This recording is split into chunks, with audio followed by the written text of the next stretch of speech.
Hi, everyone. Welcome. We're going to give it a couple more minutes for more people to join, but settle in. We have a really exciting panel for you tonight.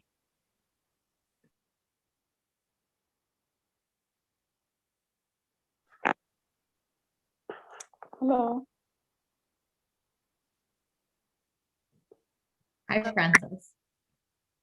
We're going to ask everyone who's not a panelist, though, to keep yourself on mute. I think, Michelle, until, yeah, we have a live show here tonight. It's very exciting. And Michelle, you can start anytime you're ready because people will just naturally be able to join. But then after 20 minutes, I will lock it so that we don't get bamboozled by unwelcome guests. Sounds good. I will go ahead and get started. So welcome, everyone. This is Exploring Careers in Immersive Technology, brought to you by the Job Forum. So we're going to start with a little description of what the Job Forum is and what we do, and then we will get right into the panel. So the Job Forum is a nonprofit volunteer organization dedicated to helping job hunters. And we coach, train, and provide networking opportunities to help job hunters looking for jobs in the San Francisco Bay Area. We have been around for 69 years, so a really long time, and help thousands of job hunters conduct a modern job search. And we have two primary programs. So the first is every Wednesday, we have free Wednesday job search meetings. And so those are meetings where you can bring your questions, bring your resumes, and we can chat about the individual questions that can help you find a job. And then on Thursdays, we have workshops around job search skills and industry-specific workshops.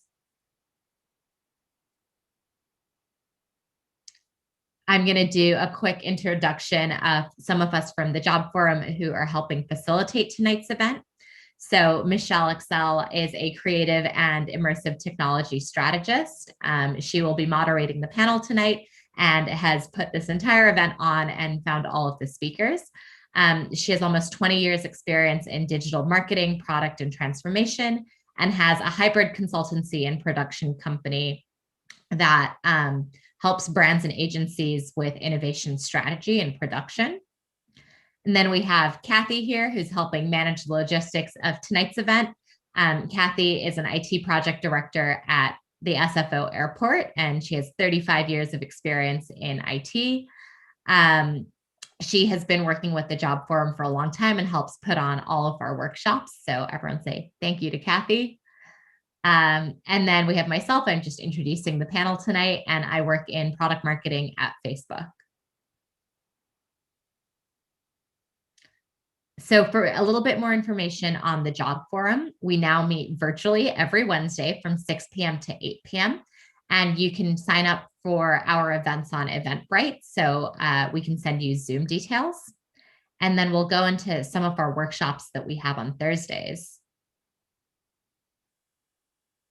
On Thursday, we have specific workshops for skills and industry-specific careers. So some of the workshops that we have coming up are about careers in nonprofit, creating video resumes, how to answer the tell me about yourself interview question that comes up in every interview, interview confidence, and practices for an effective job search. So again, if you're interested in signing up for any of these events, please find the Job Forum page on Eventbrite and you can sign up there.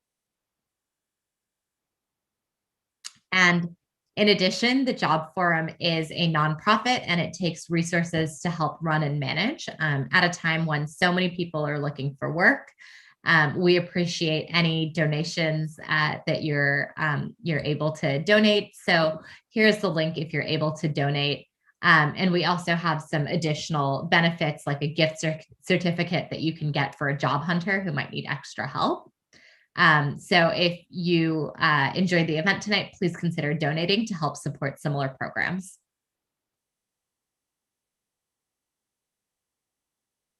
So now I'm going to welcome and introduce our panel. We have a lineup of really great speakers for you tonight. So really excited for you all to hear from them. So I've already introduced Michelle, who will be moderating tonight. And then we have Krystal Cooper, who is the senior technical producer at Unity, working on the Spotlight team. We have Louisa Spring, who is the founder of SAM Immersive, specializing in strategy, business development, and partnerships and technology, including VR, AR, MR, 5G, XR, and so on. And then we have Robin, who's the CEO and producer for 3LB Games. They're founding the future of education through XR gaming with educational partners and developing Vault of Stars in partnership with Oculus. Tim Dillon is SVP of growth for real-time innovation at MediaMonks and was previously head of immersive at Moving Picture Company. Next, we have Tom, who is the VP of product at Eighth Wall, powering AR experiences with no app required. He's also an advisor and top thought leader in AR, VR, and wearables. And then we have Brian, who is a senior producer on Ingress, which is Niantic's first real-world game. Ingress players crowdsourced playable locations that enabled later Niantic games like Pokemon Go. So great panel ahead tonight. And now I'm going to hand off to Michelle, who will start moderating the panel and introduce immersive technology.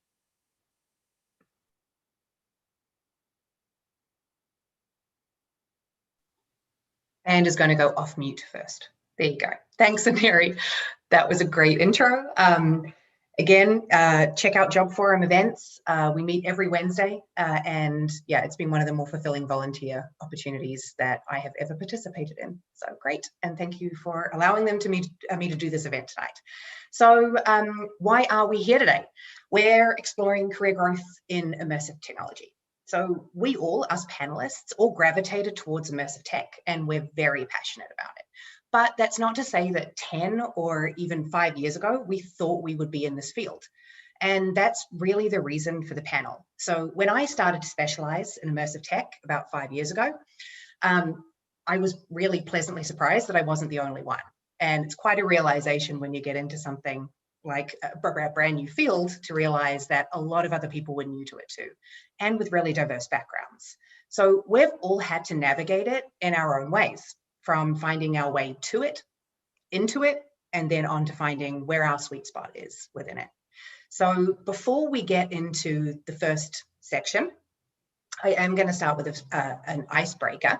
So I'm just not monotonously talking, but we are today going to go through sort of topics. So we're going to start with what is immersive tech. We're going to try and explain it, and we're going to try and explain to you why we love it so much. We're going to try and help you figure out if it's for you. Spoiler, it is. And we're going to tell you from personal experience and lots of advice how you can break into it or make your start into it. So starting with an icebreaker, if I can change the screen. We're going to ask everybody, and I know I've still got the order, not every question is going to be like this with a roll call, but what was the last significant role you had before you started in immersive technology? And if you can remember roughly what time it was, what year it was, cool. But I want everybody to know that we all come from different backgrounds. So Krystal, why don't you start us off? Sure. Thanks for having me. So for me, it wasn't that long ago. I was a data scientist and a product manager at Caterpillar, which is construction and earth moving. Completely different from the immersive technology arena, but they do have computer vision and immersive technology teams at Caterpillar. Cool. Louisa.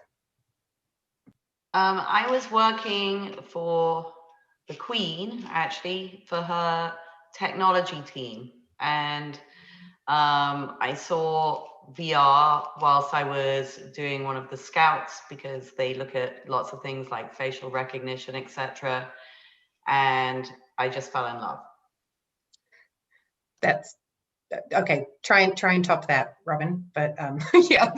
I was going to say I'm going to follow that story with director of engineering at a major consulting firm, which is actually really cool as well, because you get to work on lots of different projects. It is. Tom.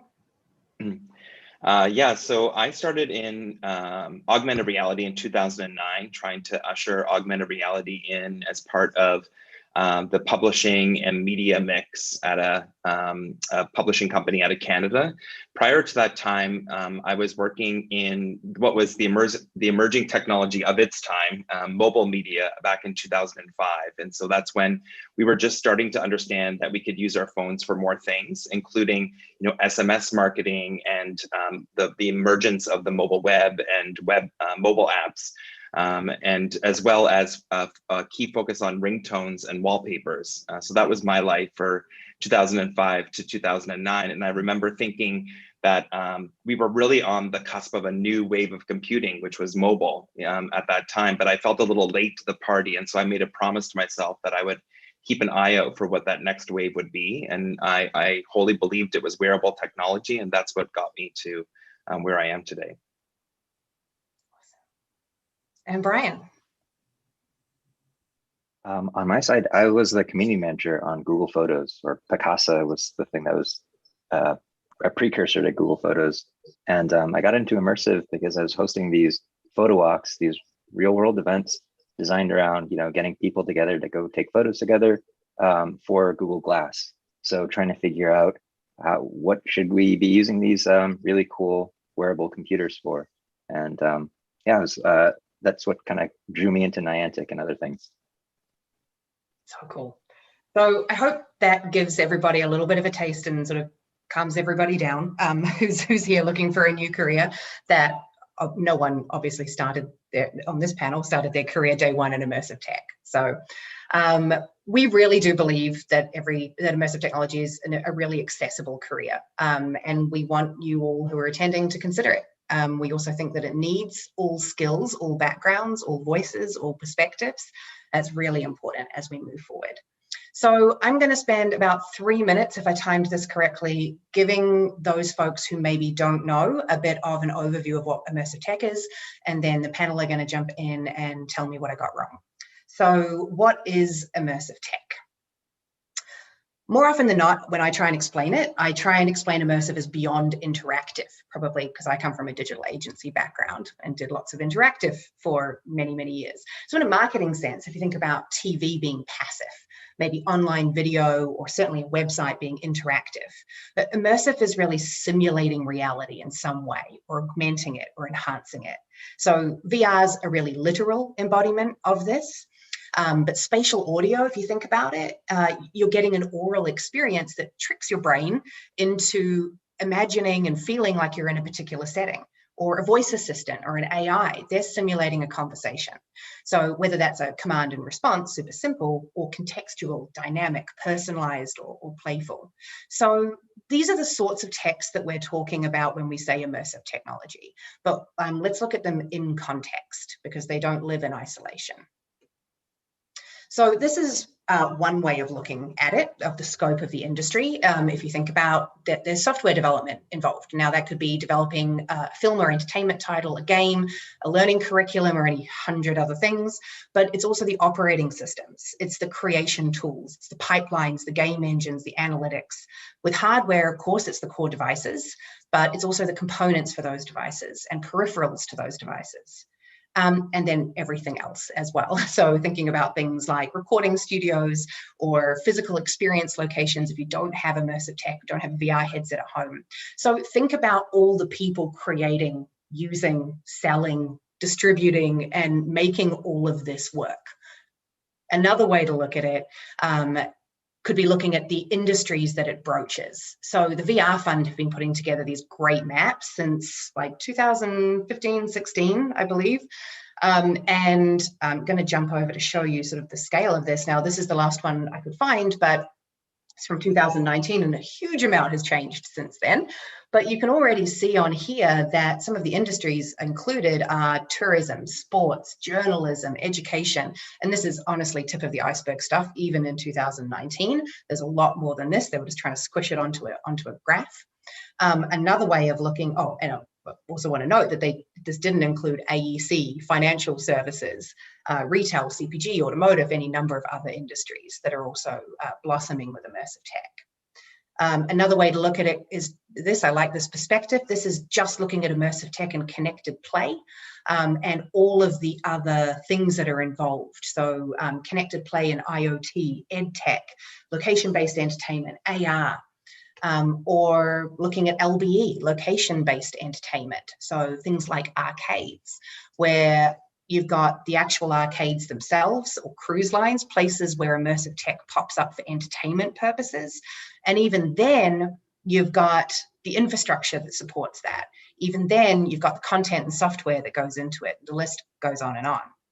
And then our good friends over at Arcturus, who are building some phenomenal tools for volumetric, they've been putting together these maps for a while now, showing where volumetric capture stages are. I'm not even going to explain that. Some people will know what they are, but it's basically like a stage for capturing live 3D video of people, pets, objects.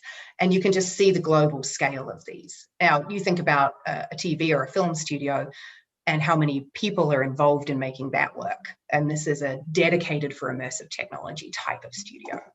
So we're trying to give you an idea of just how far-reaching and integrated into existing businesses and across verticals and industries this really is.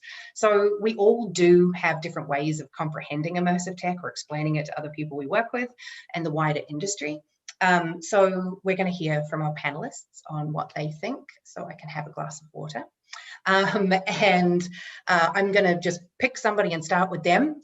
Brian, you have very astutely observed that immersive tech is not a vertical in isolation, but rather goes across industries. Would you care to elaborate? Yeah, I think when we were talking about it earlier, it's really this concept of if you're looking for a job in immersive tech, it's not like trying to find a job in banking or trying to find a job in like a specific sector, but immersive is really this horizontal layer across every industry. Like, I think when we were talking about it, we kind of gave the example of a Zillow or a Redfin, where those companies absolutely have immersive tech within them. I'm sure like they're working with Matterport to figure out, even better 3D tours of homes, things like that, which would be immersive tech. It's just, you may not consider Zillow or Redfin an immersive tech company, but they absolutely are doing things in that space. So when we're talking about how do I get a job in immersive, it really, to me, kind of means that, how do I just get a job, period? It's just so far reaching. And I think it's just going to continue to be even more pervasive, even more ubiquitous, as time continues. Yeah, that's a good point. Tom, you've had a really big picture view on immersive tech and how significant it is, and sort of likened it to these, you've already mentioned it, likened it to some of these other revolutions as such. What do you think? Yeah, I love what Brian had said. Just to add on that, I think with any new wave of computing, there's massive opportunities just across the board, in addition to trying to figure out how to leverage immersive technologies within your own organization as a differentiator for yourself, for your business, or even thinking about it as like a new tool that you may be asked to use within your organization. There are net new opportunities to join and or found startups that are building core technologies within the space, since the space is still new. As well, I fully believe that as these fundamental technologies and convergence occurs and the space matures a little bit, there will be opportunities for new solutions, new immersive first solutions to pop up as well. And so those are other opportunities, I think, to keep on your radar, depending on how where you want to go with your career trajectory. Yeah. And Krystal, you've worked in a number of different, I guess, industry verticals. Where you are now is really special. Is there something you personally or within Unity that you use to describe like immersive tech as this big thing, or make it simpler to understand? Well, I think being at Unity provides me a very unique perspective in that we are a software company that provides the platform that many of these experiences are built off of. And so that spans a lot of different verticals. I mentioned construction before, but there's also medical, fashion, industrial design, We have partnerships with other companies. And I think immersive, to Brian's point earlier, it's really basically what you do on an everyday basis. And the fact that inside of your mobile apps or inside the video games, inside of educational experiences, they're just an extension of an experience that you're already having. Yeah, that's great. Louisa, with a lot of the business development that you do on behalf of immersive companies, I'm sure that there is a lot of education that needs to go on sometimes when you're talking to potential clients. Are there ways that you have time and time again fallen back on to describe maybe the value of immersive tech or any industries that it's more suited to? FOMO is a great thing. You know, look at Walmart, look at what Verizon are doing, look at what, I mean, you know, in every vertical, someone has touched on it and done a massive press release. So FOMO definitely works. And then I normally tell them that they need to go out and get a headset and try it. A lot of these companies haven't tried it before. So, you know, I mean, something as simple as that works really well. Then they get really into it, you know, after they've tried a few good experiences. You know, and then it's about solving the problems within that organization. And then on the, you know, smaller, on the other companies, which are startups that, you know, I've been advising for the past 5 years, you know, it's really kind of, you think that your product's going to fit somewhere, right? And that's why you made it. But it's not necessarily in that vertical or in that company that you think it's going to fit.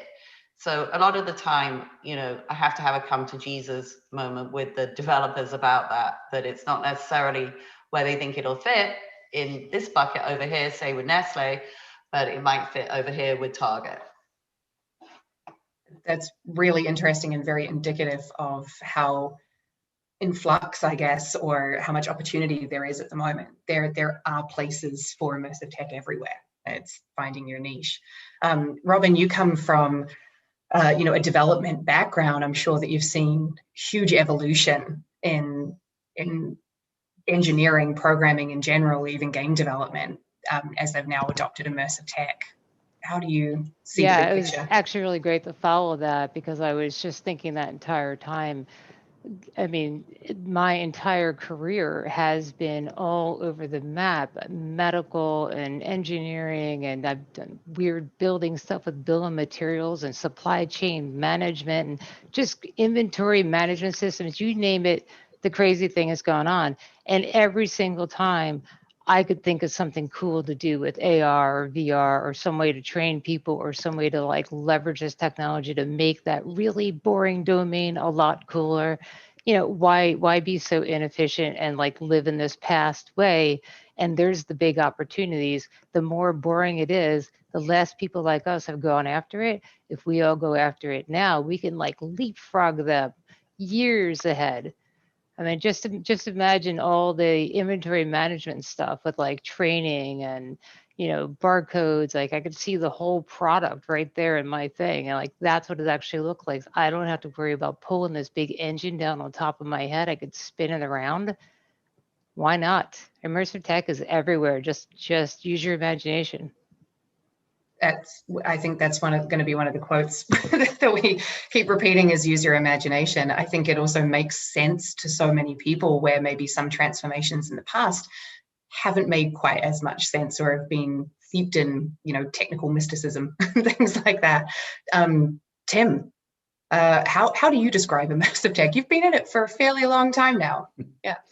Yeah, I've been working in what we're calling immersive here for 20 years. So starting in 2000 in Flash as a designer, you know, starting in Flash, building websites for brands like the Guinness experiential theme park warehouse in Dublin, or working with the Extreme Sports Channel or Tiger Beer, all these brands. But I think the kind of penny drop moment for me was when I started a company doing design for film for Universal and for other movies, and I worked on over a weekend. I worked on a series of designs myself in like a few different languages for War of the Worlds for Steven Spielberg. And actually in that kind of 3 or 4 day period, managed to create something a little different, and it caught the attention and spun up into a whole company, which is now a whole industry that we know, which is programmatic advertising. But in that moment, to echo what the guys are saying, it's the newness of it that caught everyone's attention. Like, oh, what can we do with Flash? What can we do with animation? Where can we put this? Where does this distribute? And so for the last 20 years, I've just evolved every single year into a different format, into a different place, whether that's experiential with projection mapping, or whether that's in game engine. And there's so many different game engines, Unity and Unreal, but there's also the touch designers and the other kind of flat screen procedural engines that people were using on billboards and different spaces. So yeah, for me, it's been a 20-year evolution of the same immersive work. And if you say, what is immersive, to me, I think it's actually the feeling of it. It's like the design language of it and the way it is. You know, often I think of XR and interactive 3D and these other terms as also kind of broad terms for the industry. Now, more and more, I think people are thinking of immersive as kind of the art form too. But, you know, the terminology is tricky, right? We could probably all talk for an hour about the way things are called different things. I like immersive as a term. I think it brings a lot of interesting people to the discipline, you know? Yeah. It took me about 3 hours to get that down to 3 minutes when I was trying to explain it. And then I just figured, I'll just do that and then get everyone else to fill in the gaps and say what they think. Well, what's important is that people out there are calling it that, not just us, right? It's a recognized term that if you're typing into Google, can I work in immersive, you're going to get that list of distribution that you picked up before: VR, AR, mixed reality, a whole bunch of other stuff. That's a really good point. We might loop back to that when we're getting into, you know, how do you get into it? How do people get into it? That is a good point, because in the early days, you know, I think we knew VR and there were a lot of other terms coming out, MR, mixed reality, but it meant something different 5 years ago than it does today. And, you know, I think a lot of the terminology has been solidifying, which is great. It's much more consistent across the board now as well. So now we're going to ask you, and some of you have already touched on this. I think, Tim, you gave us a bit of an aha moment. But I do want to ask when you fell in love with it. So was there an aha moment for you that when you realized just how special it was? Personally, I mean personally. So not, oh, wow, it hit, you know, X amount of investment in the industry now, you know, that says this is going somewhere, but more when you felt it. Tom, why don't you kick us off? Because I saw you go off mute. I think there was thank you. And there was many moments for me, but I think like one of the things that stand out was more on the wearable technology side, where I spent a lot of my my beginnings and just taking a look at wearables at large. And I remember wearing a heart monitor for the very first time and being able to see my heart rate and then freaking out because I actually did not know if that was actually a good thing or a bad thing, because I had no clue what a heart rate should be. And then that caused me to think about what this technology had done to me. It created like a data mirror, a biometric data mirror that I got to stare into and ask myself if I knew as much as I should about the most important machine in my life, which is myself. And the answer was I did not. And so I went on a journey to figure out, you know, what a standard or average heart rate was, and also monitoring my own heart rate to understand what my average should be.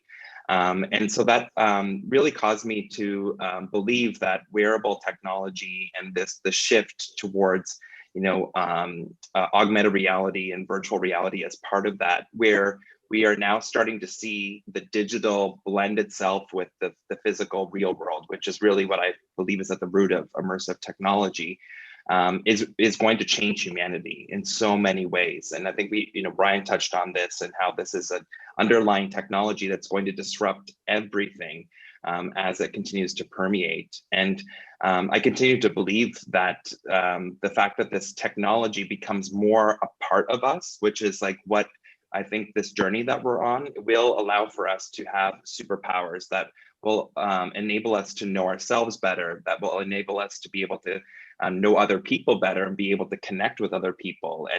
And so for me, that aha moment really was the resonation on the life-changing capabilities of the technology.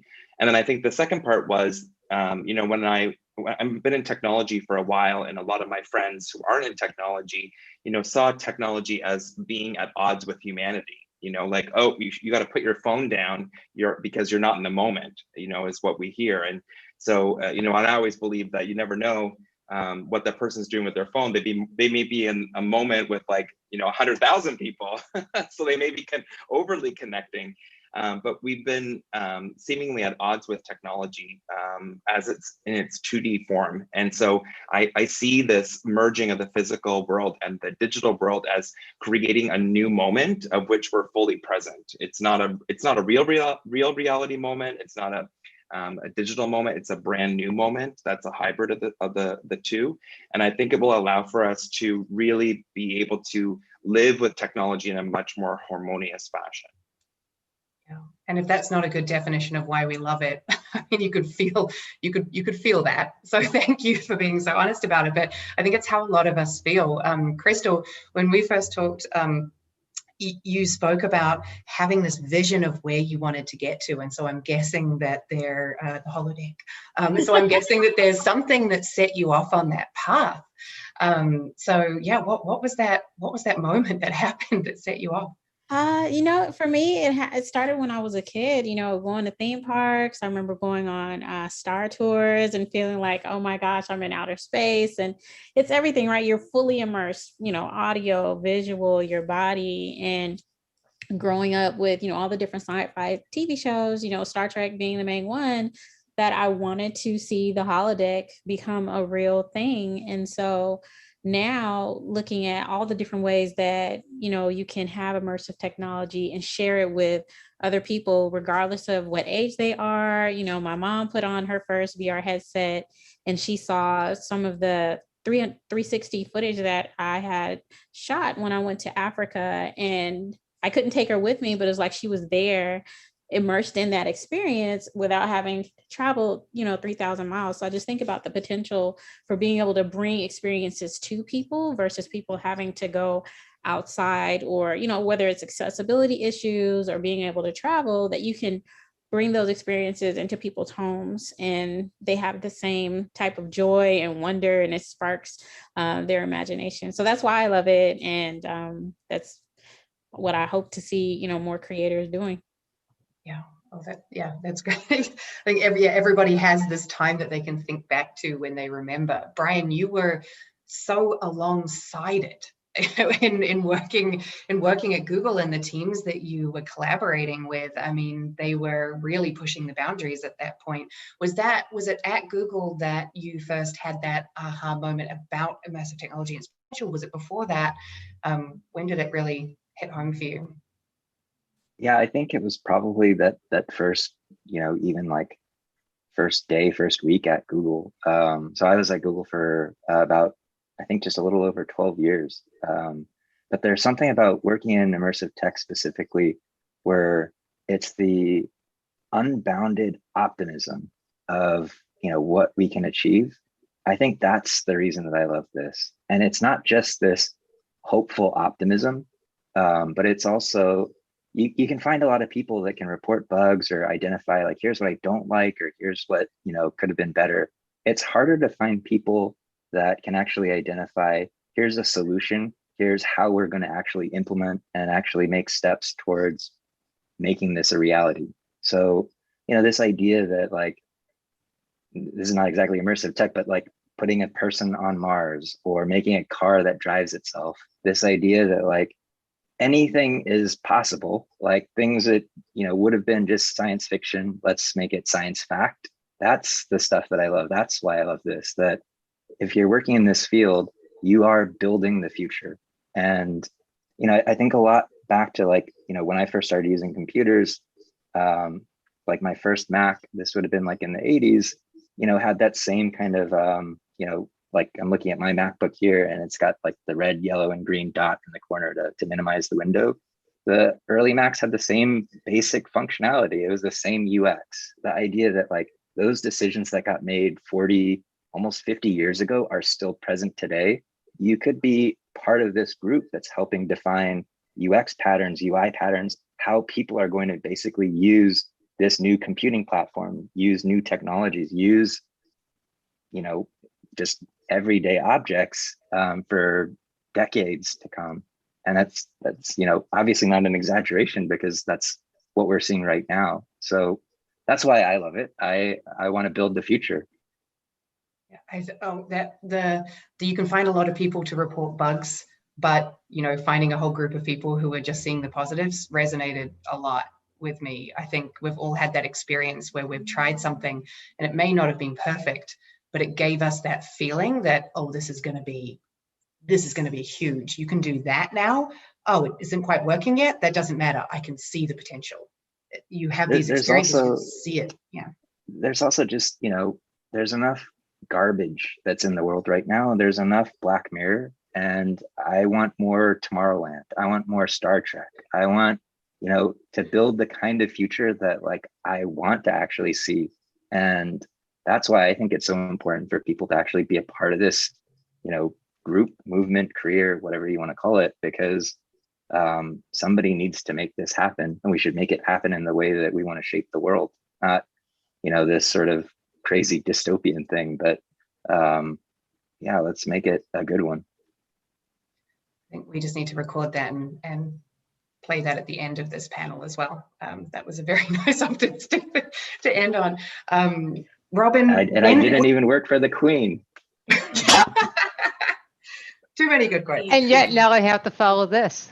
And yeah, no pressure, no pressure. When did it hit for you? When did you first come across it, experience it, and how did that feel? You know, I'm listening to everybody else, and I, you know, was like right there with you guys, and I was like, man, I should just plus one, especially Krystal. You know, and the holodeck, that's what it's all about for me, right? You know, put the headset on, you're like, we're there. I know we're not there, but you know, we're there. We're on the continuum to get there. So let's just work really hard. And if everybody goes in the same direction, we'll go faster. So, you know, that's what I'm all about, is like, I mean, I don't know when immersive tech hit me, but I've kind of always been on this path of, we've got to do something to make things more interesting and make you feel like you're there. And I used to get really fascinated to go way, way back before even a lot of technology. Like, what is it about a zoo? What is it about the aquarium? And you walk in and like the sound's different, it totally feels different. And like you're in this entirely different world, a different environment. Like that's the stuff. And if we can get there with the just better definition and, you know, maybe a nice immersive suit would be cool, you know. Pretty soon we will be on Mars and we'll be doing stuff, and we could have robots and we can control everything, and it'll be super amazing. And how can you not love that? I'm just going to end on that. That's great. I love the aquarium and zoo. Yeah, you're right. What was it about those places that makes it feel special? Louisa, it may or may not have been while you were working with the Queen, but can you remember back to when you first came across something you would classify as immersive that really stuck with you? Oh, I remember it completely, because actually, so I was put into the Wilbur Wright experience, which actually, you know, was this amazing experience. I think it was on like a DK1. But they had a fan blowing in my hair, and anyway, it was so cool. But actually, I used to fly with my father an open air plane, and he died a month before. So, I mean, I still get choked up thinking about it, actually. So it was so powerful. And that was the moment I just went, okay, that's it. I'm doing it. Yeah, that moment when it evokes that much emotion that it actually scares you. That was, yeah, my first was one of the early, probably the first as well, Oculus and at South by Southwest, which many of us will have experienced. Yeah, and I thought I was having a flashback of sorts. It was that intense. Sort of took it off. No, I'm okay. All right, let's get into this. And yeah, it was that powerful. Tim, you've worked in and around immersive tech, as you mentioned, for so long with some of the cutting edge stuff. Was it something on the job that you first experienced that made you fall in love? Yeah, it's a series of aha moments, as you said before, you know, and listening to everyone talk about theirs, it's reminding me of all the different ones that came up. But I was working with Nexus Animation Studios in London as Chris O'Reilly, the owner of Nexus, formed the idea of Nexus Interactive Arts, which was the first time there'd been this roster of directors who were just working on interactive art. And I would see all these great artists, coders, who had made a career for themselves or a job that didn't exist to create visual art from code, have it commissioned for museums, do activations. And this is going back, 15 years.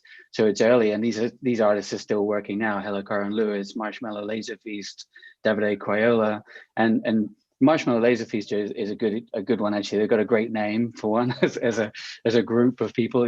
I'm sure everyone here has heard of those guys, but they're UK based and they've become well known globally, creating this type of code based art with particles, and they're experts in kind of looking at processes and organic processes. There's a bunch of people, Robin and Barney, and a whole bunch of guys there, and they're doing a show soon with the RSA, with Shakespeare, bringing to life live mocap performance that's going to be ticketed and monetized. And so they've gone on this long journey. But I remember working with these guys back in these early days and just seeing what they were doing, and the fundamentals of it hasn't changed. It was as exciting then as it is now, and the tech's got better and it's supporting them better, and they're able to do more and get more people into it, for sure. So that feels like a good reference. But yeah, just like everyone else as well, going to see early versions of the Void's work, when this was just a warehouse with a DK1 and a fan and a torch that you picked up off the wall and heat and all of this sensory overload. It's pretty special getting that theme park, experience. And I have a lot of hope for the LBE side of things, that as this continues, that we'll see the Void and Dreamscape and all these great companies have their moment where it goes really big, because it hasn't yet, let's be honest, and the pandemic hasn't helped, that's for sure. But the ideas and the people working in these spaces is just hyper creative. So I'm really looking forward to seeing that come to full fruition, for sure. Yeah, absolutely. So, I mean, we've talked a lot about I think a lot of the emotional experiences we have with immersive technology are more, say, entertainment based, but we really wanted to open this up by letting people know what effect it has. And you could imagine using this sort of technology or these experiences in social services, in training. There's so many different uses for it. But yeah, thank you for everybody's very, very real, very impassioned, responses to it. And if there's anyone on the event who hasn't tried it yet, get out there and try something. So we want to move now, if I've got this right, is it for me? So giving a bit of a landscape view and a passionate, what's it like to experience it view, why we all love it. But if you're questioning whether there is a role for you in an immersive or immersive adjacent field, the answer is yes, probably. Robin had a fantastic comment in one of our prep sessions, which was, we are building entire worlds, so whatever you do probably applies. So a new field can seem intimidating.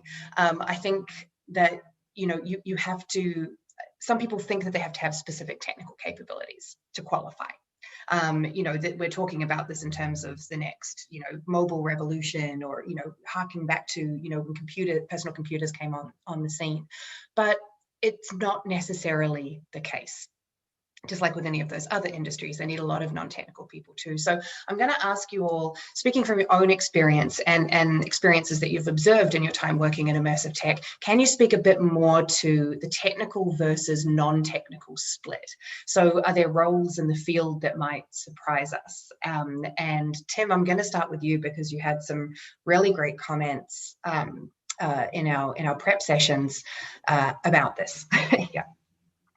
I think I was talking a little bit with you guys about creative directors, and the role that they play So creative directors being people coming up with ideas, of course, but funneling those, collaborating with and funneling those into pitch ideas, whether that be any kind of industry that we've talked about, and prototyping and putting together demos.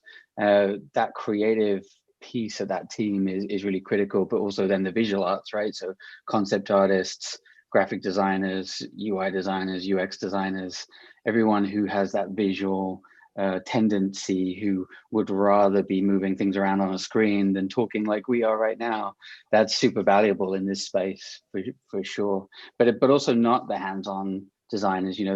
I work with a lot of creatives at MediaMonks who are thinking and figuring out how to piece together these ideas. And that's something that is really critical to whether these ideas come together. And it's often, a team of people of business, creative and technical that makes any idea come to life, for sure. It's never just the creatives. But yeah, I think anyone who's already been creative, which is a lot of people in another industry, can definitely apply it here, just coming up with ideas, whether that's theme park, like it's already been talked about, theme park type activation ideas, or just straight up, how do I get my content that I already make into a 3D object and into the world, which Tom knows a lot about. Yeah, and actually I was going to call on Tom next, because Tom, Eighth Wall works with so many different industries, and I'm guessing that a lot of the people that you work with, a lot of the brands and agencies, they're not all just developers, and you're having to constantly prove the business case for why augmented reality for a lot of these. So maybe you could speak to that as well, just about the additional, that you could also talk about developer roles, Sure. just the breadth of roles. Yeah. Well, I think I will have to start with the developer role. Eighth Wall is a development platform. And so what I think is really amazing learning from my time at Eighth Wall is that if you are already a developer, whether that's you're developing applications or developing websites, you have the foundational expertise and skills to be able to enter this space, and really, going back to what immersive is, one of the fundamental aspects of immersive is really the shift from 2D to 3D. And so, anyone that has experience or the appetite to learn about space, and in particular, or 3D, and how to code or how to create in 3D is really well suited to succeed within AR and VR and immersive technology. So this includes, web developers. This includes, app developers, developers that have game engine experience. This includes visual artists and designers, UX UI designers. Again, like as we're pointing out, really the roles that we're used to in creating digital experiences wholly apply to the immersive project team makeup. And on the flip side, of course, as Tim was pointing out, there are other folks that we need to collaborate in order to make something a success.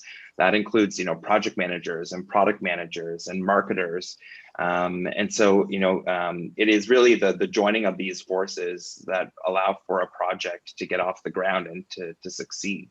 And so if you are already working in these spaces, you have the necessary, potential experience and skills, of which you just need to continue to explore what's happening on the 3D side, what's particularly happening on the AR or VR side, to level up and get yourself ready to really join in on all this fun.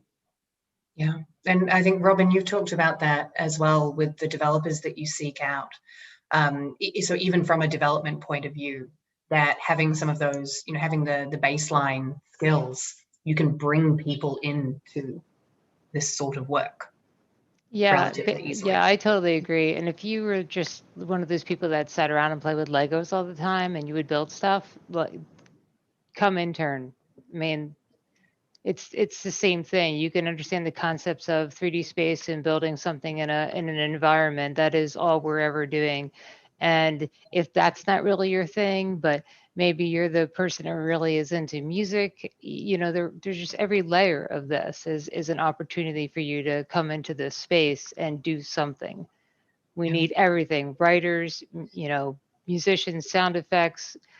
It just goes on. Game designers, modelers. I mean, we could talk all night. Yeah. And Louisa, you've talked about it as getting into research. Some of the folks that you've brought onto your team or onto your projects, you're able to onboard them relatively quickly. And could you maybe speak a little bit about that? Somebody who walks in day one, what do you do to get them up to speed with what's going on?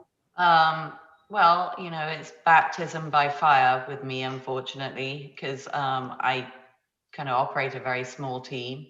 But I'm always looking for, interns, paid ones, by the way.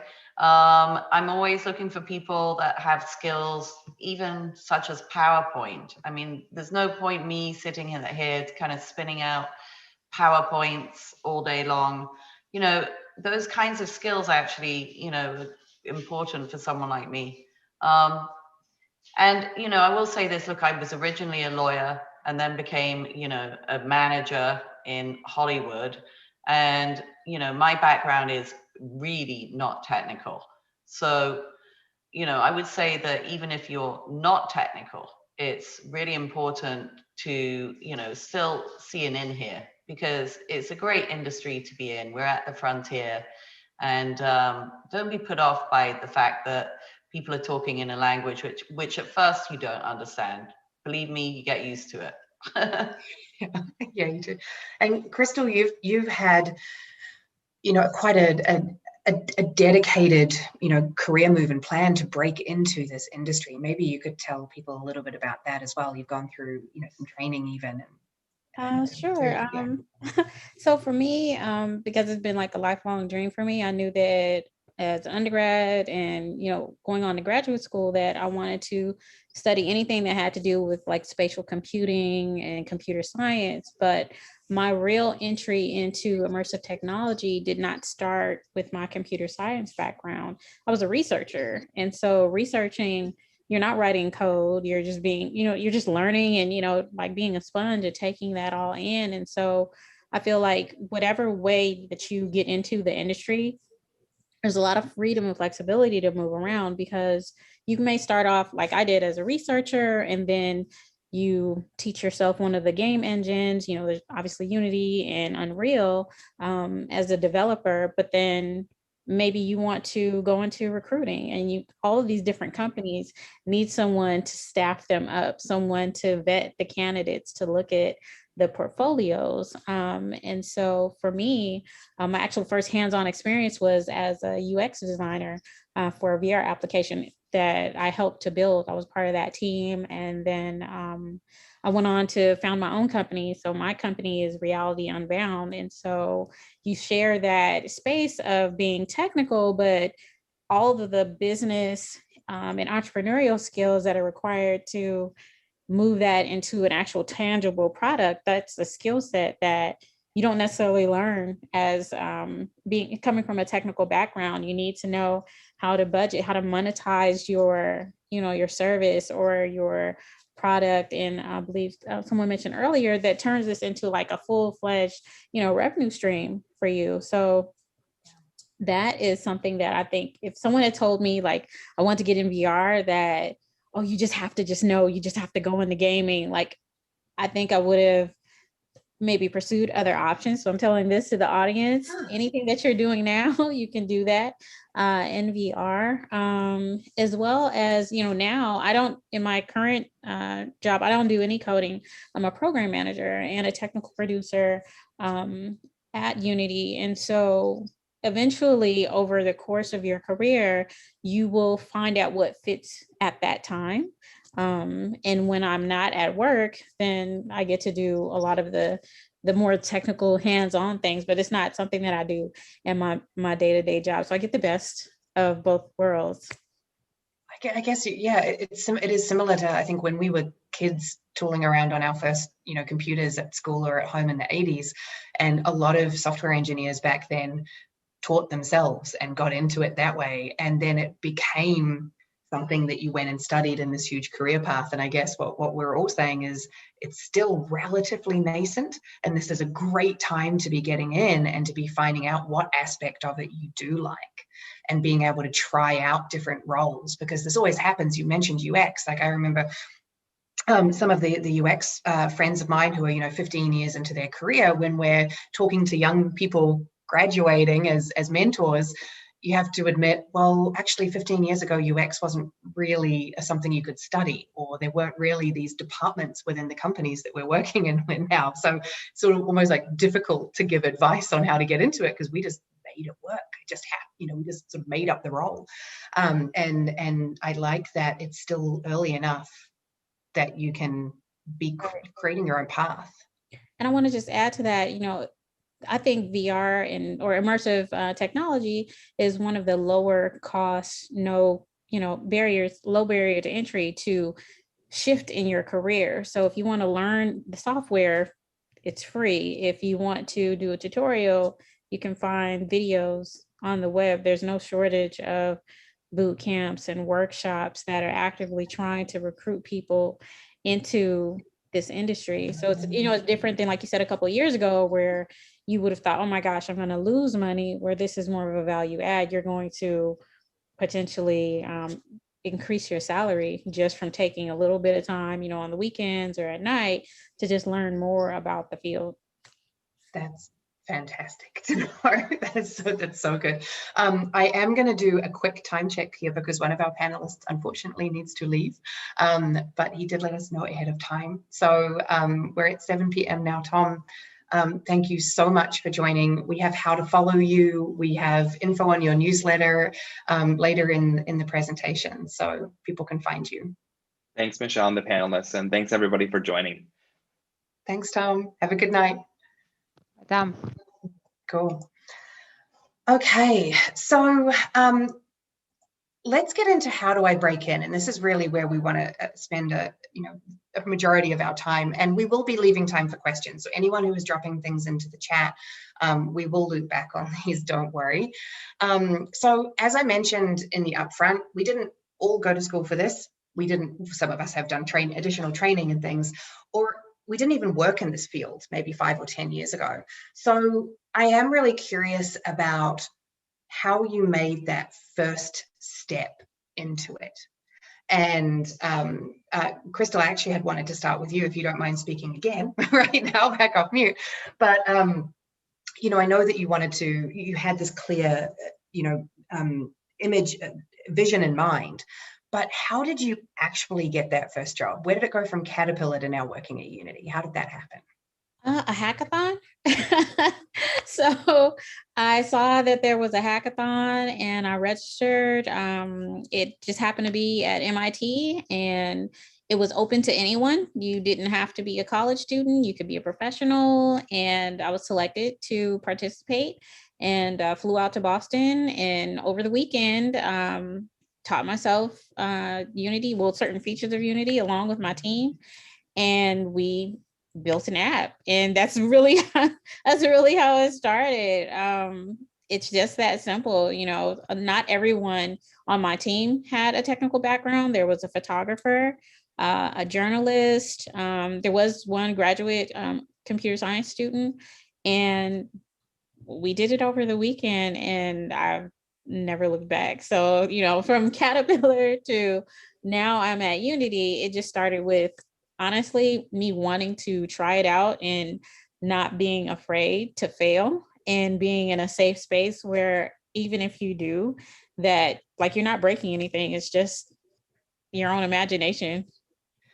And I guess once you've got that under your belt and you've gained that confidence, you're able to then talk about it with other people. You're able to then say, well, here's how we actually put that project together.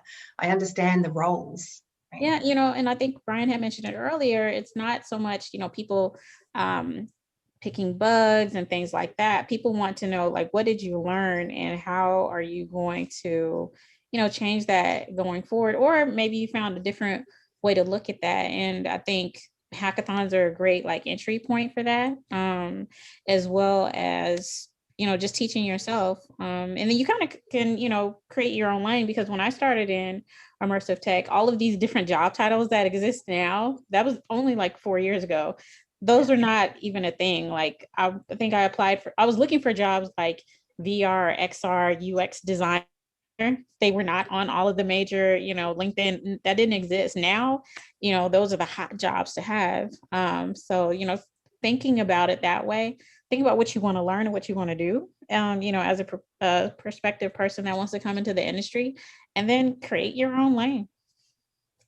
That's fantastic. So, a big part of what we talk about is having a point of view and immersing yourself in immersive technology.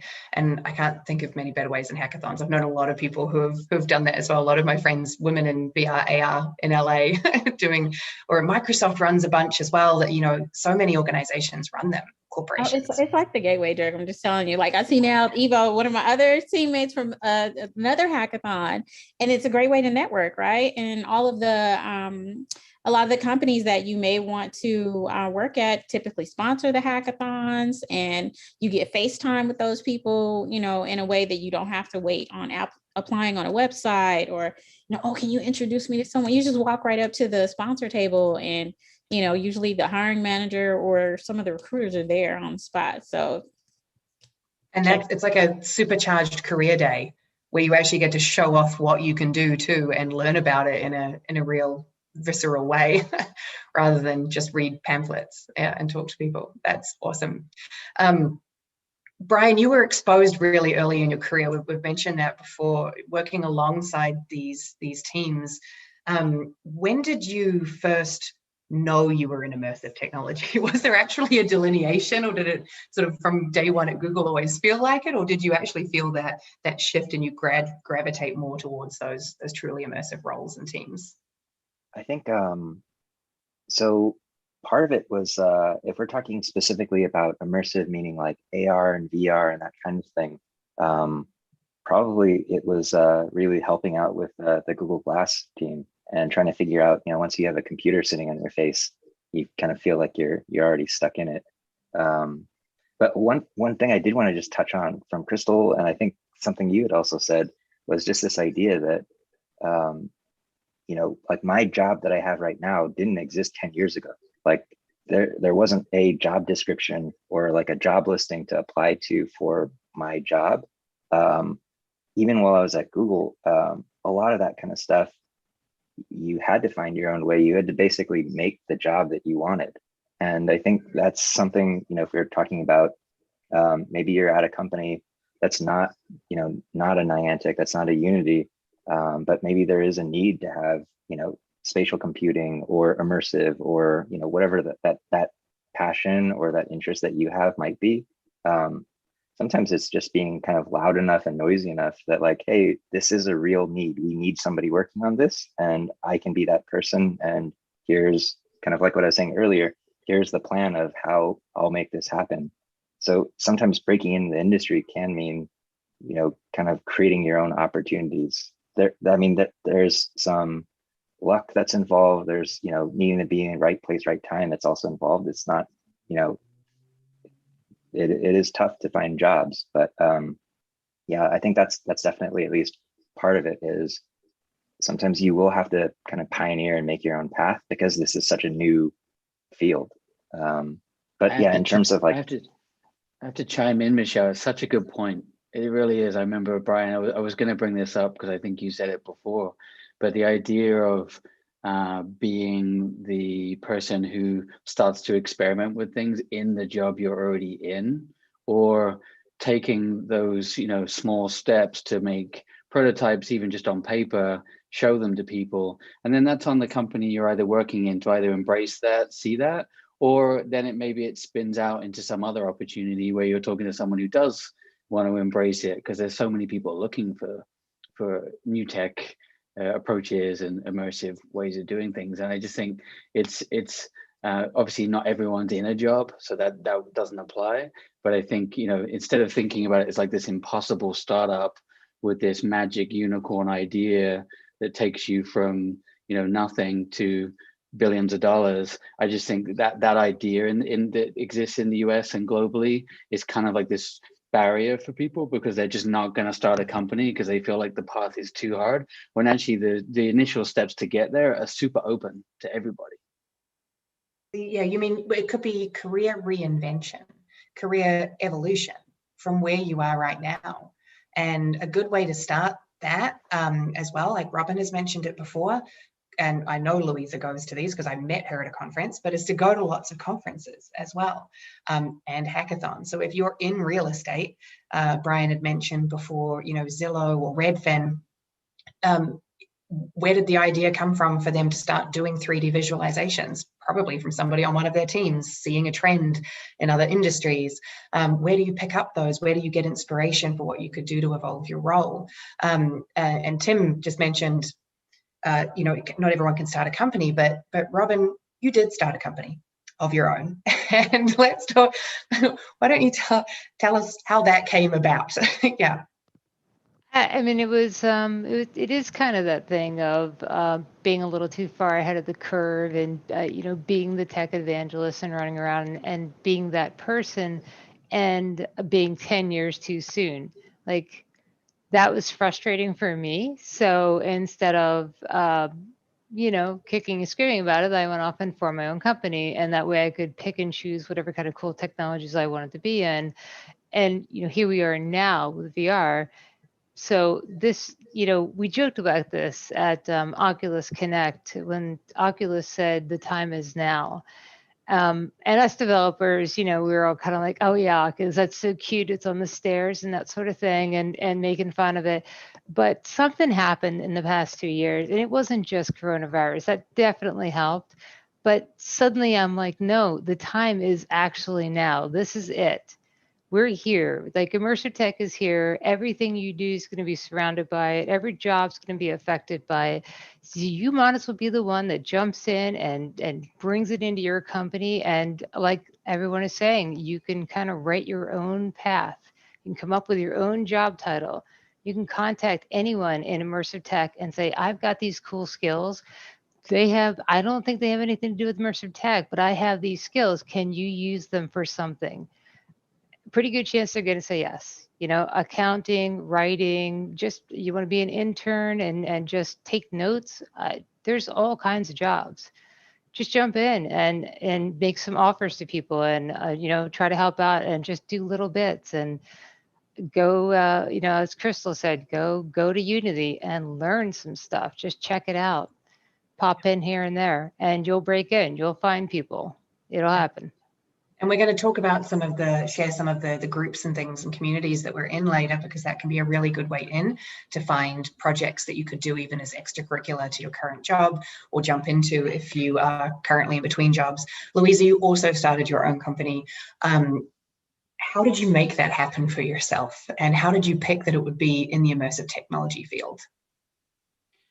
You know, I've been basically helping companies for a long time in entertainment. And really when, you know, I kind of fell in love with XR, I kind of thought about that, how, you know, a lot of these companies, you know, they're developers, they've got better things to do than think about kind of strategy, business development. It's very hard to be a salesperson when, you know, you're a developer, and vice versa. And I take my hat off to those that can do it. But so, you know, that's really where I looked at, you know, who needed me at that point. And, you know, believe me, it wasn't, you know, easy at first because no one had any money. Thankfully, they've got a bit more money now. But also, you know, I think the business at the very beginning was hard because it was so niche. But, you know, now I see, you know, a big breaking point where lots of companies are looking at this. They want to get into it. And there's a lot more opportunity for those small companies to start excelling.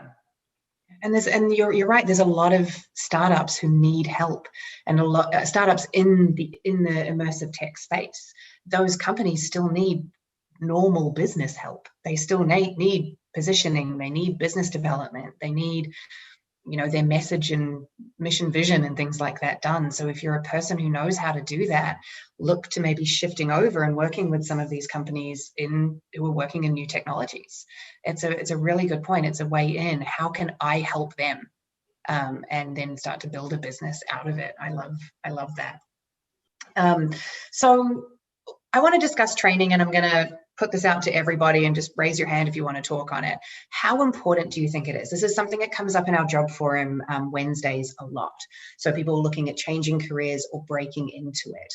And if it's not training, what else could it be? If you are going to break in and you don't necessarily feel confident, or you don't think your resume sort of reads, I'm qualified for this job, what are some tips that you would have for people looking to break into it through training or through something else? We've already talked a lot about hackathons and things like that. I am specifically interested in if there are courses. Do you look for courses when you hire? Tim? I'll plug Krystal's nemesis here, Unreal, for a second. The other engine to the other side of Unity. I work with Unreal a bunch, and I see a lot of good work going on there around training. They're in a great position with all of the revenue and success they've had with Fortnite. And I think they're on a mission to bring some of that back to the community, which I'm always really happy to see, because I think that's an important place for them for sure, as a big growing company. So I worked with them recently, and we created a project called Unreal Futures, and it's a training course around advertising. And it's like I was saying earlier, it's kind of those early steps of jumping into tutorials, watching videos, downloading samples, being able to open things up, like Krystal said earlier, with no real problems to fail, everything's all good, So, and then I think what Unreal does is, which I'm sure you guys do at Unity too, is then have a forum to be able to get Q&A going with people in the company and get answers and connect with people, start to get that community going. This is huge. I think for a lot of people, whether you're a producer or project manager, however you want to call that, at any level, junior, mid, high, you can be jumping into these engines and just learning.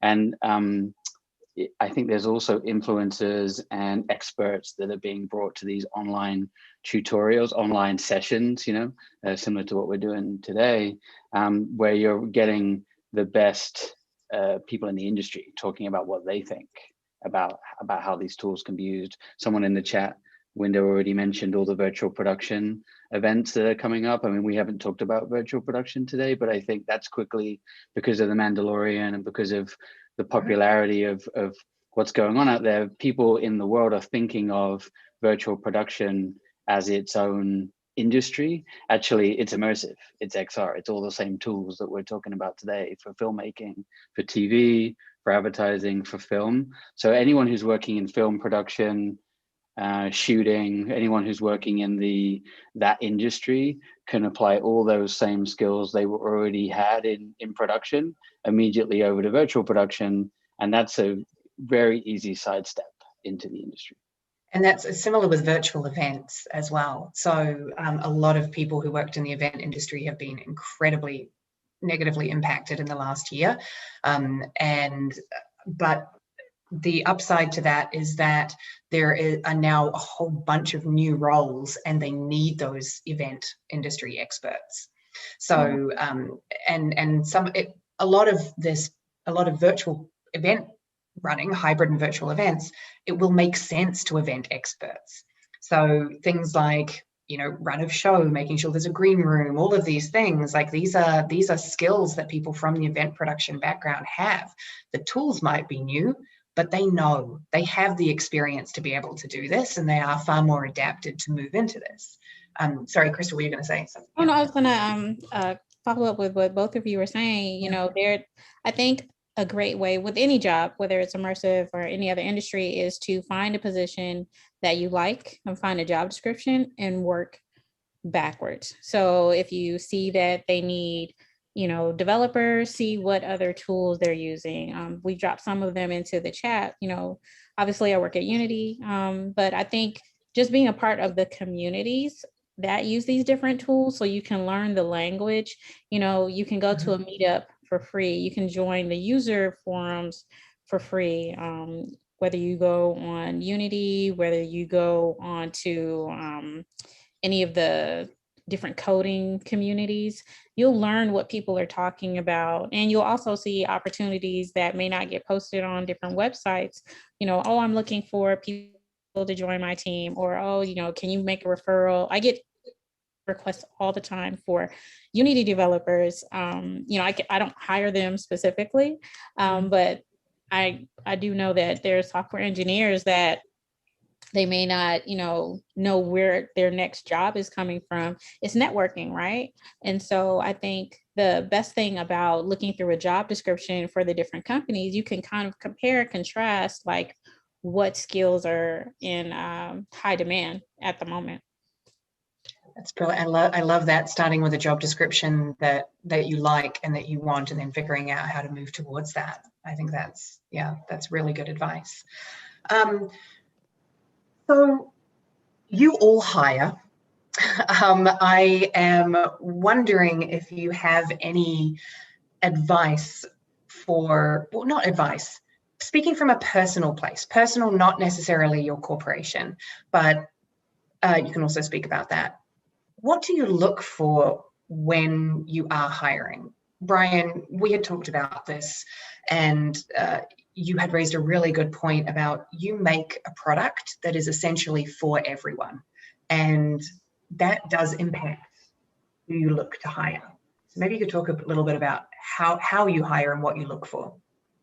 Yeah, I mean, especially at Niantic, but if we're trying to build a product for everyone, trying to make video games or a platform for everyone, then I feel pretty strongly that our teams should also represent everyone as well. If we were to, for example, only hire from Ivy League schools or only hire a specific type of person, I think my thought is just in general, nothing against people who go to Ivy League schools. It's just that there's probably, that's a very narrow representative sliver of everyone.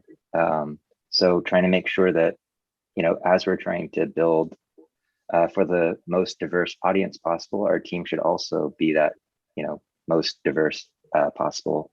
I think the other piece about how to break in, I looked at it slightly differently than trying to look necessarily for like the job that I wanted, and more about the company that I wanted to work for.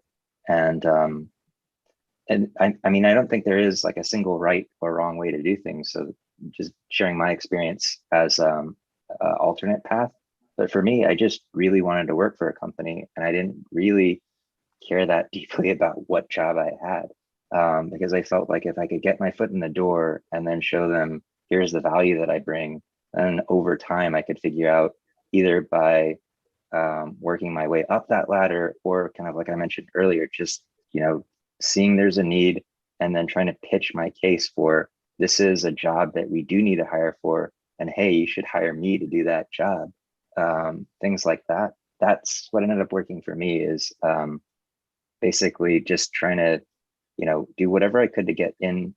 Like, for example, at Google, I think I've held probably like at least 7 different types of jobs at Google, everything from advertising sales to user support to marketing to product management to the venture capital side, just because I'm insanely curious about how things work. A lot of the way that I learn is just hands-on, trying to figure out how to do things. And for me, that's what ended up working for me. But yeah, I think to each their own, and you need to find what works for you.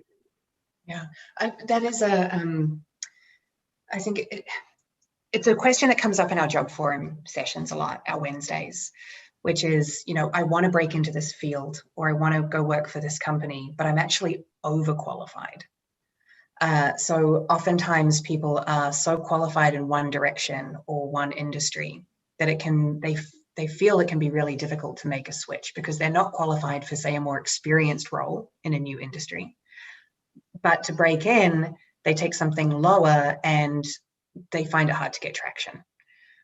This is not a question that we prepped for ahead of time, but yes, Robin, do you want to take that? I'm wondering if anyone has any thoughts on that. Yeah, Robin. Subject matter expert. please just map your skills to the company that needs your subject matter expert skills. And now you have a high paying job in the immersive industry. I'd also add That's good, this. yeah. Rob, That would be Robin, awesome. We're always looking for cool people that know like really deep tech, deep, interesting things in other domains. Like we all need that person. We need them on directors of our boards all over the place. So it's like why you need me in your company. I've Yeah. figured out what you do. I figured out the potential in this area. I want to get into it. Here's why you need me. Right? Yeah. Yeah. There's so many people that would be interested in those emails. I've worked with a lot of big companies, guys, as we talked about, small, medium, and large. The big ones all have quarterly targets, yearly targets, hiring grids, bottlenecks going on with what can get approved on any given hiring grid, on any given department. Generally, everyone in their P&Ls doesn't want to hire freelancers, but everybody loves consultants. Everybody loves short-term consultants on projects because the projects have budgets. Generally, it's easier to see it. So I've said to a few people, and I've seen this work, if you're an expert in your field and you are overqualified, you've been in the industry for a long time, you are an expert, to your point. You know, you're an expert. You can come in as a consultant, and before you know it, you are now running that department or whatever. You know, it's turned into a totally different gig. So I just think looking at it as an expert consultation works for bigger corporates. Not all of them, because, you know, some of them have these P&L, like don't want to hire outsiders. They want everyone to be staff. Sure. Yeah. But, you know, then that company is not going to get your expertise. The ones that are more entrepreneurially minded are going to hire consultants on projects and on 6-month contracts. I like that, especially with some of the smaller startup companies, or not smaller, just startup companies. Startup companies, once you start to scratch the surface, use so many consultants. It's insane. I'm working with a company right now and finding out how many other consultants there are working for them. And I think that's a really good idea. It's also a really good way to get your toes wet, if that's the expression. Feet wet, toes wet. It's a really good way to start getting into it. Robin, I do want to get back to you though, because that was fantastic advice, but you said something as well when we prepped that was one of the questions you ask people when you're interviewing, if you can recall what that was. And if you can't, I have notes somewhere, so I could probably jog your memory. What could I possibly have said? I think it was about, do you know how we make money? Oh, yes. Yeah, I mean, I find that a lot of people end up very unprepared and they're just looking for the job. Whereas I don't want you to come looking for a job for me. I want you to join my mission, which is a totally different thing. So if you don't know how we make money, how can you help us? How can you figure out what your skill set is and how can you apply it to what would best help us if you haven't even figured that part out? So that to me is like the biggest piece of advice ever is go look at the website, really understand what's going on. And if you can't turn around and describe that business model back to the person you're interviewing, you're wasting your time because you didn't care enough either. So, you know, it's that, you know, I'm trying, you know, that's what's going to find you to a really good match is what you're looking for. Like this is a serious commitment when you join a company. And I think, you know, you'll end up better in the end because of it. That's also a really good tip for the people wanting to transition into immersive tech, because you really are saying that you understand what your skill set is bringing to them, how you are providing value, I think, which is really interesting. And to circle back, actually, on another thing you were talking about earlier that I thought was really important is that little nugget. If you're coming in and saying, well, I have this little skill and I think I could help you, and here's how. Maybe you're working 5 hours a week in immersive tech while you're then training up on what you really wanted to do, and you could ramp your way up from your current skill set up to where you want to go. You don't even need to know where you want to go because you could sample around in the early parts. It's really easy to go jump around to different jobs in immersive tech, not so much even jobs, but you could work and do 6 different things for me in a course of 2 months. And you'd now know more information about what you want to do later. Right. I'm sorry, I was listening, but Tim, Dillon, I just realized that I did miss your icebreaker. Sorry. Just going back through the chat because we're going to get into questions in a minute. That was like an hour ago. Yeah, it was an hour ago. I haven't been looking at the chat. I've been engaged. Before we move on from this topic, though, Louisa, anything to add? I know that you do hire interns, and then Krystal, I want to ask you some specific stuff about Unity after that. Yeah, I mean, you know, from my point of view, they've just got to have an interest. And, you know, I read all the blogs, you know, I follow people on LinkedIn. And, you know, LinkedIn is a funny thing. Some people will respond to you, some people won't. But a majority of them actually do if it's to topic and if it's something, you know, they're going to be interested in. So you know, getting any job is hard. And I would say, you know, I mean, to be honest, Brian, can you see me at Google? No, right? So what I'm trying to say is there are different places for different people. So not to get discouraged if the big ones don't work out, you can start at some of the small ones that are doing some really cool stuff too. Krystal, I am curious about what it is like getting a job at Unity. You know, are there any tips? Do you have? Are there any? Is it straight through recruiters? Do you show up at campuses? Do you you know, run hackathons yourself? Are there any things that you're doing as a company that people might be able to check out? There's quite a few things, right? Right now everything's virtual, but they are, you know, depending on what campus, I'm sure they have different recruiting events. We have a couple of developer days that are coming up. One in media and entertainment, and the other one in mobile gaming. And I can drop the links in the chat as well. I'm going to share this at the end, and it's got a lot of links in the back of it too. So watch out for that, every attendee. Yeah. You know, I think networking is a great way to start. My entryway into Unity, I followed a couple of the developers on Twitter. I'm also a member of Black in Gaming and Women in AR, VR, a couple of different online groups. And so I just kind of poked around and said, hey, would anybody at Unity be willing to talk to me about your experience? Found people on LinkedIn until I got enough traction to where I've talked to enough people where I felt like, okay, this is someplace that I'd really like to work. And I applied, got a referral, and here I am. So proof is in the pudding, and my 1-year anniversary is coming up. But I wanted to go back to something that Rama said earlier. And I think really the message that I took from that is take a chance on yourself. You know, nobody can tell your story better than you when you're looking for a job. So maybe you have 20 years of experience in banking, but if you can translate how that's important to the role that you want, that skill in and of itself is more important than actual title that you end up getting, because you just can't teach hustle to people. They either know it or they don't. And I think people are looking for that type of energy and spirit about the people that they hire, you know, whether it's, you know, Unity, Google, Niantic, like how bad do you want it, and how can you showcase your, you know, yourself when you're looking for these jobs. So yeah.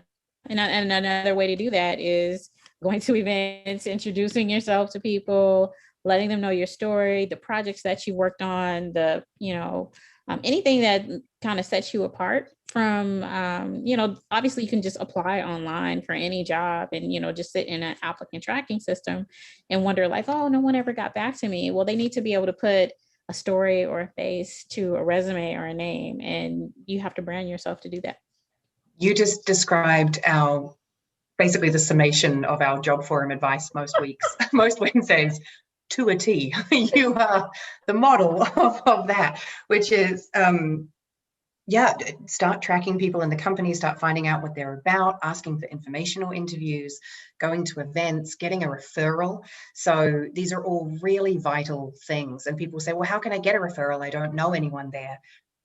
Start figuring that out, you know. So and if it's not somebody at the company, it could be somebody connected to somebody at the company, but you do have to show that you have a dedication and a desire to work for that company. And I know it's not for everybody. A lot of these skills are really difficult. It's different than the days where you could send in a resume and somebody would read every single one. We do have these automated vetting systems and things. And so ironically, the personal touch ends up being the most effective because the systems are not the most effective, which is something we talk about often in our job forum sessions. So I am going to flick through a couple of slides here because we are creeping up to the end of our time here. And I just want to, I'm going to go through this stuff so quickly. I just want to let people know that we have put together some slides with some of the links and references, some inspiration here as well from some of the panel. A lot of it got talked about tonight. I'm going to switch to questions first, and then maybe if we have time or nobody puts their hand up, then we can come back and talk about some of these. But we're going to be sharing this on Job Forum's channel. So we're going to tidy it up a bit, take all of my ridiculous notes out of the notes column, and then we're going to share this. And so look out for it on the channels of any of us who are here today, but also the Job Forum. So Job Forum, you can find us on Facebook, you can find us on LinkedIn, and we will post this. This also has who is hiring and links to the careers pages for our panelists tonight. So you can check these out. A lot of folks are actively hiring right now. Louisa is constantly on the lookout for project-based collaborators and interns. MediaMonks will be hiring in the immersive area, or in Tim's area soon, which is real time. And so keep that bookmarked if you want to get into real time and work with Tim. And then we also have how to contact us on here. Some people prefer different platforms. You can also follow somebody on LinkedIn. If you reach out and somebody doesn't accept your friend request, one of us doesn't accept your friend request straight away, you can still follow somebody, so you can be following along what they're posting and things like that. That's just a pro tip. Kathy. I just have a quick question. I appreciate you posting, but as well as an attendee, will they receive the email from the job forum of your PowerPoint slides? Oh, we can certainly send that. If we can send an email out to everybody as a thank you, I can certainly include the link. Yeah, absolutely.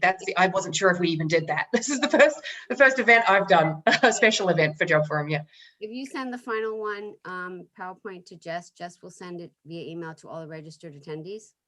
Amazing. So you are all going to get it, everybody. That is brilliant. We also tonight live streamed this on YouTube. It's actually on my channel, which has nothing else on it apart from a weird AR scan of a backpack that I did about 3 months ago. But again, we'll include the link so that you basically have like a VOD version of this, so that you can watch it again later if you want to, or go back to anything. So different folks on the panel I know have been watching the comments. So I am wondering if there are any questions that popped out. I saw one or two that were quite specific. A lot of it's everybody talking to each other, so awesome. I have to shout out to Evo, who's been sharing tons of advice and things in the chat as well. Hello, Evo. Evo is how I know Krystal and came on the panel. Evo will probably be joining the next event that we're going to do for this. I want to do another one in summer. We have folks from Nestle and Microsoft all wanting to join us, so that's great. So you can get some perspectives from different industries as well. But has any of the panelists or Kathy seen a question? I just want to say, Michelle, thank you to you for putting this together. Honestly, you're a fantastic host, and it was, informative for me too, listening to everyone. So thank you. Cool, thanks guys. I just went really red. Yeah. Thanks, everybody. Attendees don't even know the half of it. I made these folks jump through quite a lot of hoops. I had one-on-ones with everybody, and I have learned so much. Your career experience is invaluable. I know it's going to help me be a better Job Forum panelist in future for our job seekers, which is amazing. And I really hope maybe we could even do some follow-ups and post some additional things, because I think this is a really important topic. We talk a lot about where the industry is going, how much investment it's getting, who's doing cool stuff, but we don't often just get to talk about our experience and how to get into it. And I really do believe we need more people from different backgrounds getting into it, and now is the time. for sure. This is an interesting one. Somebody asked, and I can't see the full name, are there too many immersive technology startups these days? Who wants to take that one? Louisa. Yeah, I get hit up a lot by a lot of immersive technology startups that want me to work for free. So no. No, I think I don't think there are too many. Everyone should be trying and seeing if it works. I'm a big believer in until it doesn't work, give it a go. So I don't think there are too many out there doing all the same things. I've been looking at verticals recently, and there's a lot of companies within some verticals more than others. So anyway, I'm not against more companies percolating up. Okay, good answer. Nice and diplomatic as well. Suggestions for those of us who would make great board members for companies. What if you see a company that you love and you want to offer your time in a board member capacity? Has anyone got any experience with that? Robin's nodding. I have. I was on a board of directors for a company that did this crazy technology. They mapped cities. This is like 1999, which is unheard of at that time. And obviously it failed miserably because, it was too soon. But yeah, that was a great experience because you get lots of shares of stock and you get to impart all your awesome wisdom and advice, and you get to be collaborative, but it doesn't take up your whole day. So if you have subject matter expertise and you think you could be that person, you should definitely do that because it's helpful for the company. I only need sometimes to talk to somebody for like an hour, get the gist of something, kind of get the lowdown, and then I can go off and do the meeting or whatever. But it's just really nice to have a support network of different types of people in your group. It's a really good question as well. It was Eva who asked that question, because I think for people who are maybe looking for a career transition quite deep into their career, it's a really great way to start moving across, to offer yourself as an advisor or a board member. And as well, you can stay. So I work mostly in, marketing and advertising and XR for, consumer campaigns and things like that. But I'm also a board member on a VR startup for PTSD therapy. So, you can do different things and sort of satisfy your curiosity and your passion areas as well. I think it's a really great thought and a really great idea. This is a good one here. We've got somebody, and again, I'm so sorry, I can't see the full names of people on here. I could see Evo because it's 3 letters long, but I can't see the full name of this person, but I'm going to read it out. I'm interested in immersive technology for mental health, relaxation, disabilities, and unconscious biases. I'm also looking into immersive technology for forest bathing and similar nature relaxation related stuff. Where do I get started? There are a lot of great startups in this space. Anyone got any favorites that they would like to talk about? A lot of people nodding there. Startups and research groups, right? Because this is where our area crosses over directly with research groups at Stanford and other great places that are doing NYU. There's all kinds of great places that will be happy to have help and collaboration, I'm sure. There's different size studies, I'm sure, but yeah, wellness itself is such a booming area that we're all working in different ways, I'm sure, because it's huge. So that's an wellness industry is something that immersive works for, but COVID pandemic aside, some of that's stalled a little bit, but I think we'll see that come back in a big way. But yeah, those accessibility and research projects are really strong in this space. It's a really good idea, because you could see somebody doing something in a lab for a project, an R&D project, and say, I'd like to trial what you're doing with my group of people. Would you be willing to use me and my group of people as a case study, as a guinea pig trial for what you're building? That might be a way to do it. Don't discount the fact that there are people who also want to just pitch in on projects because it is a passion area of theirs. Like we were just talking about with the advising, or, with the board member. It doesn't have to be as far as board member, but with advising.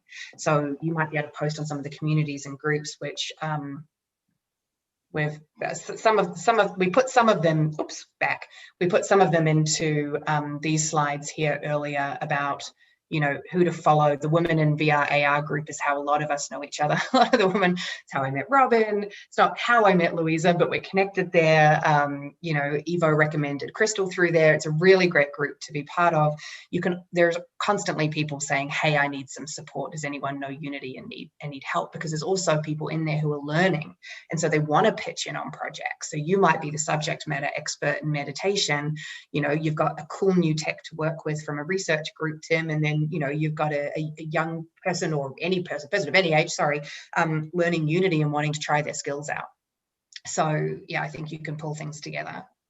I'm part of the Women in VR group as well. Just by the way, men can join these groups and be supporters and help get jobs and other things posted. So I've got a lot of friends in that group, and I think it's one of the really good ones. Yeah, it really is. It's very strong. A lot of people stay in it. It's very active. And then try as much as you possibly can. So, look on Oculus, actually try the experiences, figure out what you like about what other people are doing, and try and figure out where maybe your point of difference could be. Take an Oculus Quest and go out into the, natural world, try Trip, one of the Trip meditations or something like that, and then think about, hang on, if I was here with a group, how could we use this to augment our experience? Get weird with it. Actually, you have to use these tools. And you then really come do. online on Women in XR and post about your experience with your lens on it. Great idea. That's going to attract people to what you're doing. 100%. Now you're a thought leader. Such great advice. Yeah, really good advice. All right, we're a minute from ending time. Is there anything that anyone wants to say? Because I have horribly missed something. Because, and we're happy to answer questions after the fact too. The email is going to go out, but, find us. You can maybe comment on the YouTube live stream as well. I haven't been paying it any attention because we've been focused on the Zoom today, but we did post it there. So if there are questions, I'd be happy to jump on and answer those after the fact. Don't forget to follow the Job Forum on Eventbrite, because we do more of these events. Here are just some of the ones that are upcoming. We had Greg Catano join today as well, who is a wonderful connector and leader in the XR industry out of LA. And Greg, thank you so much for the donation. He signed up tonight through the Eventbrite and made a donation. We are a fully volunteer-run organization, so anything helps. I know if you're searching for a job, seems counterintuitive, but we do give really good advice. And if you're a company, get involved. You could run one of these events, send one of your executives to become a panelist and start volunteering for the Job Forum. It's a wonderful organization. And it is San Francisco based off. Thanks, Greg. Yeah. Evo has also posted a ton of stuff in this thread. So, we'll leave it on for a couple of minutes while we wrap up. Go back through and click on all of those links. Maybe we can grab the transcript and add some of the links to our follow-up. Yeah, Kathy. Michelle, everybody on here can save the chat. Oh, they can. Oh, do you want to walk people through how to do that? So if they go to the chat in the lower right corner, there's a ... They can save the chat, and whether they have a Mac or a PC, it'll be saved to their their download file, their drive, and it translates in Notepad, so it's all there. Great. Oh yeah, where you go to type a chat message, the ... Right, over there. right. You just go more and you can Great. save use chat. You just save it. And Michelle, I just want to say, I know Janet's still on. Phenomenal job with all the panelists. You were so insightful. So much of this is like you say, the advice that we give, but this has been passionately delivered, so exciting, and just a plethora of information. And that I've learned so much tonight, and I speak on behalf of all the attendees that you nailed it in terms of preparation and research and referrals and networking and being yourself and standing above the others and just being proactive, taking risks. So you well done to all of you. Thank you so much. Thank you so much, panelists. This has been quite a journey. I cannot wait to do more of these. I'm so glad that I met all of you. Thank you, Kathy, for teaching me more about how to use Zoom than I ever knew I needed to know, and running that. Any shout outs, anyone who want to leave anything? You do not have to, and now I've just put you all on spot, but thank you all for joining. Just to say thanks. Thanks, everybody. Appreciate it. Good to hang out with you all. Thanks so much, Tim. Thanks, Michelle. Thanks so much. Thanks, Brian. Bye, Thanks, everyone. Krystal. Bye, Louisa. Thanks, Robin. All right. I'm going to stop sharing.